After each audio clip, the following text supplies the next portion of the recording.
Assalamualaikum warahmatullahi wabarakatuh. Bersama saya Muhammad Syafiuddin. Kali ini saya akan mereview sebuah alat ya. Alatnya bernama Zoyi ZT703S Oscilloscope Multimeter. Artinya alat ini dapat difungsikan sebagai oscilloscope, juga dapat difungsikan sebagai multimeter. Nah, untuk tampilan alatnya seperti ini ya. Ini tampak depan ya. Dan tampak samping seperti ini. Tampak belakang seperti ini. Tampak samping seperti ini. Nah, materialnya ini terbuat dari bahan ABS ya, sehingga kokoh dan tidak kayak lentur dan terkesan kokoh intinya. Terus ini dilengkapi karet sehingga kita tidak terasa licin saat memegangnya.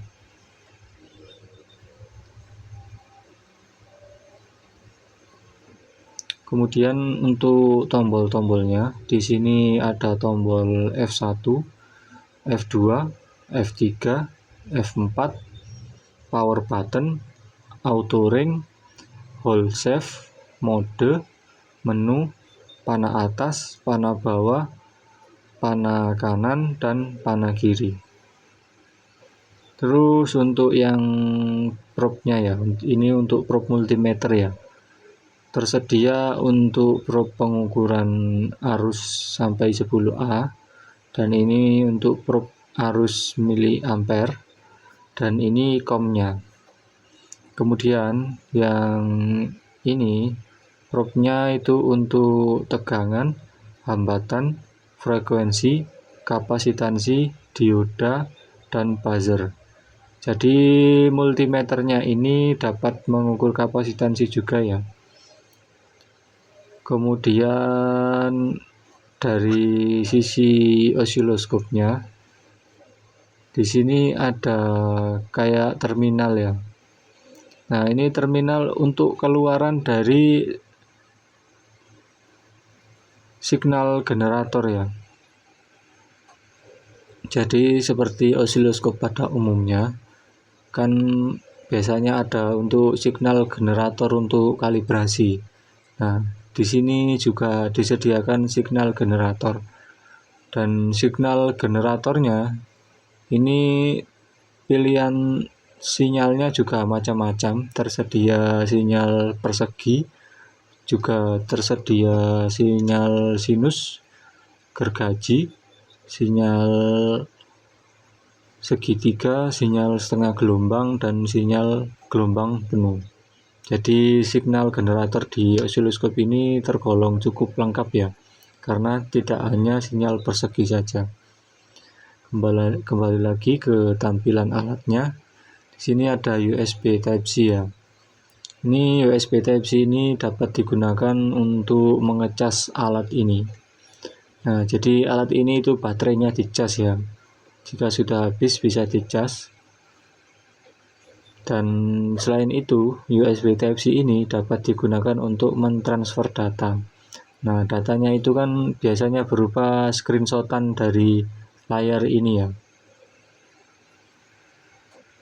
Kan ini memiliki fitur untuk men-screenshot layar oscilloscope dan layar multimeter ya.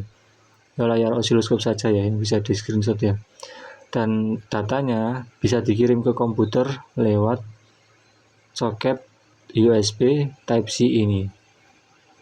USB Type-C ini. Nah, sekarang saya akan perlihatkan soket BNC dari oscilloscope-nya ya. Di sini ada dua channel 1 dan channel 2. Ini menggunakan soket BNC.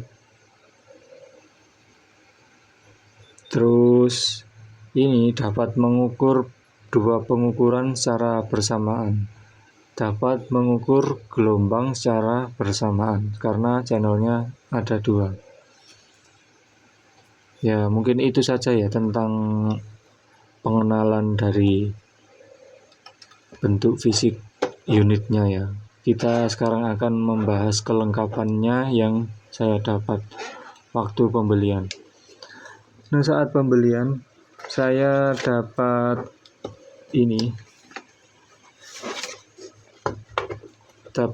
probe-nya ya. Nah, probe-nya seperti ini. Probe-nya bisa sampai ada 1 kali dan 10 kali. Ini probe-nya ada 2. Yang satu di sini sudah saya buka, yang satunya.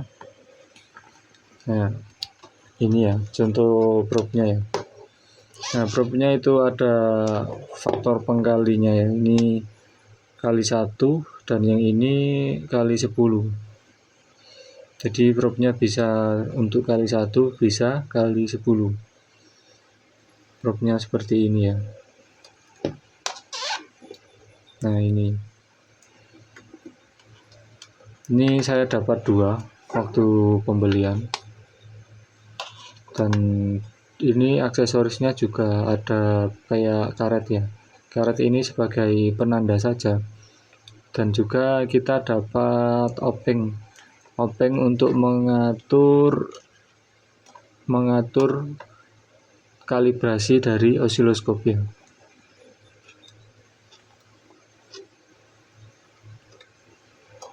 Nah, selain dapat probe yang osiloskop,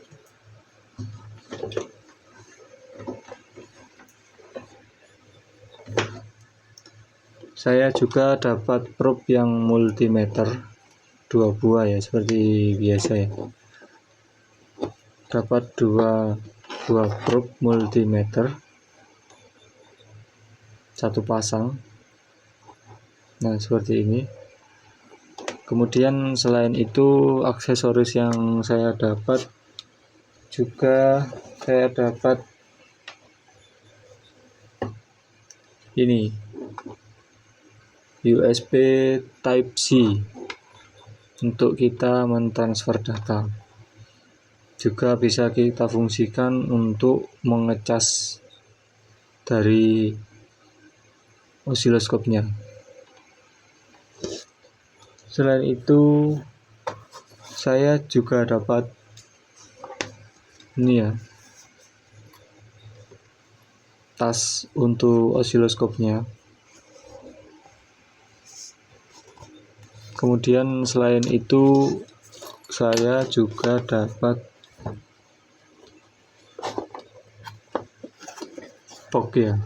dus box ya. Seperti ini tampilan dus box-nya, multimeter, osiloskop 3-in-1 dual channel.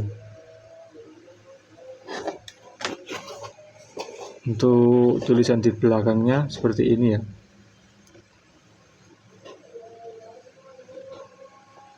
Oke, mungkin itu saja review tentang alat dan kelengkapannya. Saya nanti akan lanjut buat tentang tutorial dan cara penggunaan dari osiloskop ini. Oke, jangan lupa subscribe dan like agar saya lebih semangat dalam membuat video-video sebelumnya. Dan maaf apabila ada salah-salah kata atau salah-salah penyebutan. Terima kasih telah menonton.